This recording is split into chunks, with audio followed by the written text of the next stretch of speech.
ఆచార్యదేవ ఏమంటివి ఏమంటివి జాతి నెపమున సూత సుతుర కింద నిలువ అర్హత లేదందువా?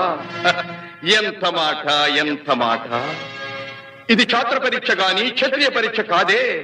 కాదు కాకూడదు, ఇది కుల పరీక్ష ఎందువా? నీ తండ్రి భరద్వాజుని జననమెట్టిది, అతి జుగుప్సాకరమైన నీ సంభవం ఎట్టిది. మట్టి కుండలో పుట్టితివి కదా, నీది ఏ కులము? ఇంత ఏల అస్మత్ పితామహుడు గురుకుల వృద్ధుడైన ఈ శాంతనవుడు శివసముద్రుల భార్య గంగా గర్భమున జనించలేదా? ఈయనదే కులము. నాతో చెప్పించువేమయ్యా, మా వంశమునకు మూల పురుషుడైన వశిష్ఠుడు దేవవేశ్యకు ఊర్వశీపుత్రుడు కాడా? అతడు పంచమజాతి కన్య అయిన అరుంధతి ఎందు శక్తిని, ఆ శక్తి చండాళంగన ఎందు పరాశరుని, ఆ పరాశరుడు పల్లెపొడిచైన మత్స్యగంధి ఎందు మా తాత వ్యాసుని, ఆ వ్యాసుడు విధవరాండ్రైన మా పిత